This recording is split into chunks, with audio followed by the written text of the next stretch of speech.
Baik, bismillahirrahmanirrahim. Assalamualaikum warahmatullahi wabarakatuh.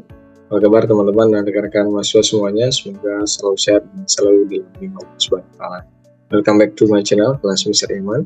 Jumpa lagi di channel saya, Kelas Mr. Iman. Hari ini di seri lanjutan, untuk episode ketiga di mata kuliah pengantar manajemen. Pengantar manajemen, hari ini kita akan bahas terkait dengan budaya dan lingkungan organisasi, ya, budaya dan lingkungan organisasi. Bagaimana kita ketahui bahwa kemarin kita sudah belajar, sebelumnya kita sudah belajar terkait dengan, sudah membahas ya, terkait dengan dasar manajemen, kemudian terkait dengan sejarah pengorganisasian dari manajemen, dan hari ini kita akan bahas terkait dengan budaya dan lingkungan manajemen ya. Baik teman-teman dan rekan-rekan mahasiswa semuanya, ini merupakan, mudah-mudahan video ini bisa menjadi teman, bisa menjadi partner bagi teman-teman dalam belajar terkait dengan budaya dan lingkungan organisasi. Baik, kita lanjut teman-teman. Nah, lingkungan dan budaya organisasi ini merupakan seri pengantar manajemen untuk episode yang ketiga. Kita akan bahas terkait dengan lingkungan dan budaya organisasi. Baik. Nah, lingkungan organisasi ya, lingkungan organisasi. Nah, sebagaimana kita ketahui teman-teman semuanya, pasti teman-teman juga gambarannya sudah pernah ya, sudah pernah terkait dengan lingkungan dan organisasi. Ada dua kata di situ, ada lingkungan dan organisasi. Nah, kalau disatukan menjadi bahwa berarti lingkungan yang ada di sebuah organisasi atau perusahaan, itu kalau dalam misalnya dan perusahaan. Nah, apa itu lingkungan organisasi? Lingkungan organisasi merupakan segala sesuatu yang dapat mempengaruhi kelangsungan, eksistensi, keberadaan dan sebagainya yang menyangkut organisasi baik bersifat internal maupun eksternal. Dan jadi merupakan segala sesuatu ya yang dapat mempengaruhi keberlangsungan atau kelaksanaan, eksistensi, terus keberlangsungan, keberadaan dan lainnya yang menyangkut organisasi baik itu bersifat internal maupun eksternal. Nanti internal itu dari luar perusahaan sendiri atau organisasi sendiri, dan eksternal itu dari luar perusahaan. Nah, kita lihat di sini ada lingkungan internal. Ya, lingkungan internal itu meliputi siapa yang berada di dalam organisasi atau SDM-nya. Nah, kemudian kebijakan apa yang dibuat di dalam organisasi, bagaimana aspek pimpinan dalam organisasi itu, ketersediaan sarana prasarana, serta budaya dari organisasi. Itulah lingkungan internal yang berkaitan terutama terkait dengan SDM-nya atau sumber daya manusianya, untuk lingkungan internal. Ya, lanjut. Nah, dalam faktor internal, budaya atau lingkungan yang ditampilkan perusahaan yang berupa nilai ya. Setiap perusahaan biasanya ada memiliki nilai atau core value ya. Kemudian dibangun dengan keteladanan dan ditunjukkan oleh pemimpin dengan tampilan fisik pemimpin, misalnya terkait warna, penempatan dan bentuk, brand image, bangun image yang baik, kemudian sehingga dapat memberikan dampak yang baik terhadap perusahaan. Jadi dalam faktor internal ini terkait dengan budaya lingkungan yang ditampilkan di perusahaan ya, baik itu nilai ya, biasanya terkait dengan core value. Jadi setiap perusahaan biasanya punya core value-nya, nilai-nilai inti dari perusahaan tersebut gitu ya. Terutama nanti dibangun perasaan keteladanan dan pencontohan yang dilakukan oleh pimpinan yang paling atas dan sampai ke bawah. Baik. Nah, kemudian untuk elemen lingkungan organisasi itu tadi ya, ada lingkungan eksternal dan ada lingkungan internal. Nah, elemen lingkungan organisasi yang pertama adalah lingkungan internal terkait dengan organisasi yang pertama lingkungan eksternal itu terkait dengan external environment, adalah segala sesuatu di luar batasan organisasi yang mungkin mempengaruhinya. Jadi ini faktor eksternal ini faktor dari luar perusahaan ya, bukan dari dalam tapi dari luar perusahaan ya, yang mungkin juga bisa mempengaruhi dari sisi luar terkait dengan perusahaan atau organisasi tersebut. Kemudian yang kedua adalah lingkungan internal. Ya, lingkungan internal adalah lingkungan organisasi yang berada di dalam organisasi tersebut dan secara formal memiliki implikasi yang langsung dan khusus pada perusahaan.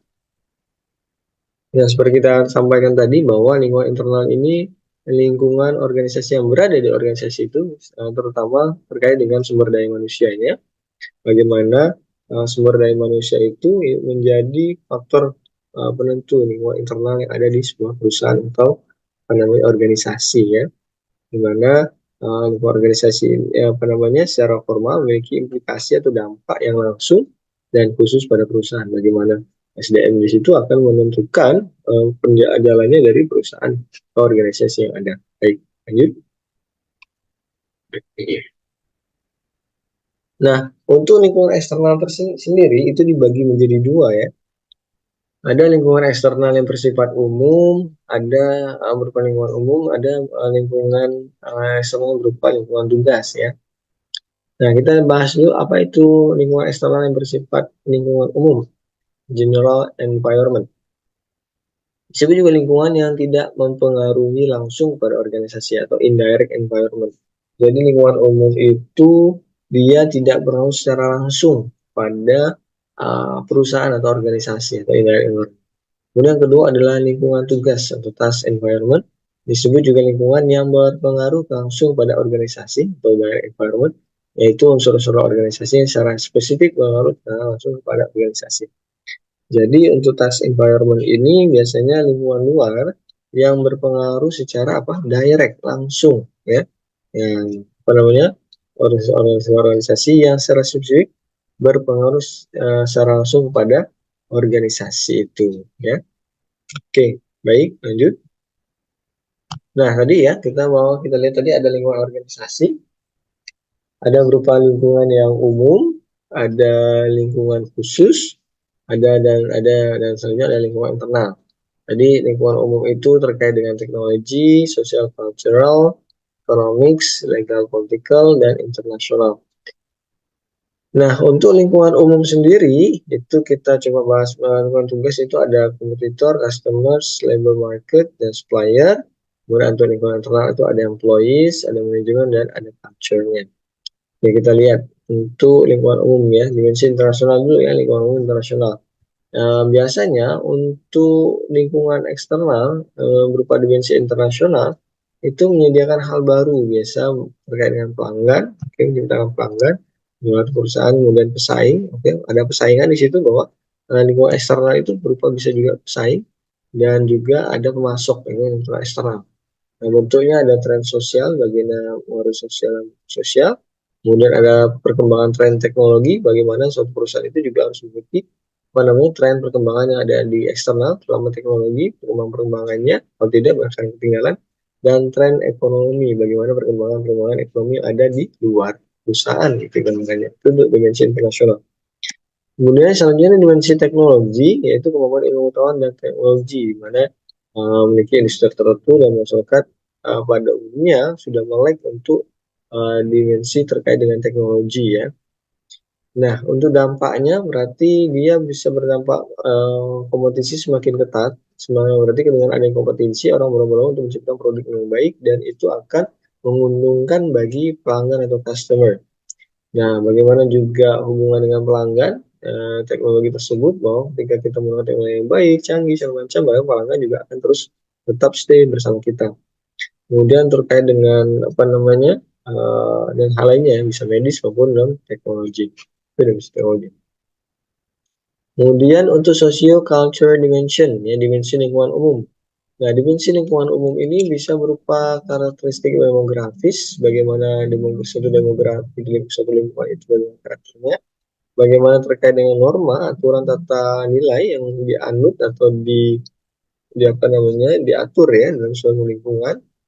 Kemudian ada bea cukai. Bea cukai ini terkait dengan biaya-biaya dan terkait dengan nilai-nilai yang ada di sebuah organisasi atau perusahaan tersebut untuk lingkungan umum ya, untuk sosial kultural ya. Kemudian dimensi ekonomi, ya bagaimana kesehatan ekonomi umum ya, bagaimana dalam artian bahwa kestabilan ekonomi secara umum itu seperti apa, terkait dengan pengaruh dengan daya beli masyarakat konsumen, ada terkait juga dengan tingkat pengangguran yang kedua, dan terkait dengan suku bunga, bahwa faktor eksternal itu bisa pengaruh ini bisa pengaruh terkait dengan namanya dimensi ekonomi. Kemudian tren terbaru, bagaimana apa namanya terkait dengan merger dan akuisisi, kemudian vitalitas perusahaan kecil dan sebagainya, itu dimensi ekonomi. Nah, tugas lingkungan artinya ini lingkungan organisasi dan perusahaan itu biasanya ini hubungan kerja langsung dengan organisasi.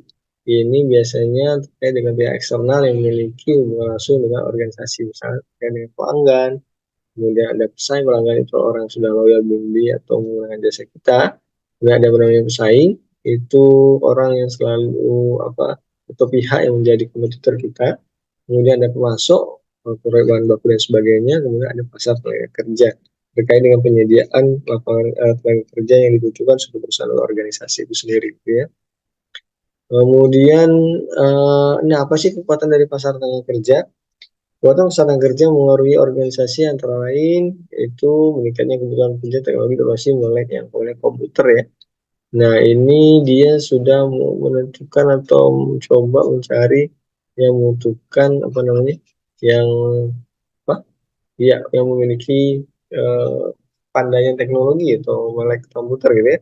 Kemudian investasi berkelanjutan dalam sumber daya manusia, bagaimana proses pengrekrutan, bagaimana proses pendidikan pelatihan itu selalu diatur dan dijadwalkan oleh perusahaan bagi dan untuk karyawannya ya. Kemudian yang terkait dengan outsourcing juga, kemudian pemindahan lokasi pada diskusi tenaga kerja, di mana tadi bahwa kalau contohnya Indonesia bahwa IKN kita akan pindah ibu kota, maka banyak juga tenaga kerja yang akan bakal pindah ke ibu kota baru gitu ya. Oke.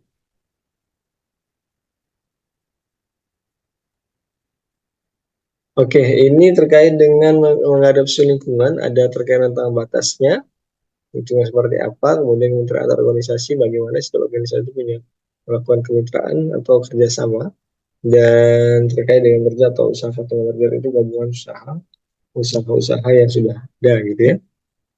Kemudian lingkungan eksternal dan ketidakpastian ini ya ada terkait dengan perubahan faktor lingkungan, bagaimana itu pernah atau tidak, kemudian ketidakpastian tinggi dan sebagainya terkait dengan jumlah faktor dalam lingkungan organisasi gitu ya.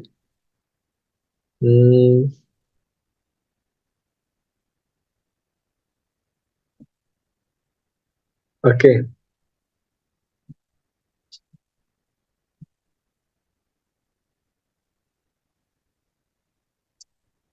Oke teman-teman, mungkin itu gambaran terkait dengan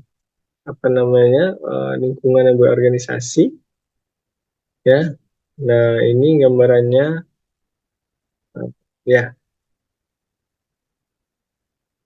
Ya, mungkin itu aja yang dapat saya sampaikan untuk kali ini. Mungkin tidak bisa, mungkin tidak bisa terlalu panjang seperti sebelumnya. Nah, mudah-mudahan ini ada manfaatnya untuk teman-teman, bagi yang teman-teman yang ngambil mata kuliah manajemen sumber untuk pengantar manajemen, terutama mahasiswa yang di semester awal ya, semester 2. Mungkin itu dari saya. Terima kasih atas segala perhatian. Mohon maaf atas segala kurangan. Saya akhiri. Assalamualaikum warahmatullahi wabarakatuh. See you. Wabarakatuh. See you.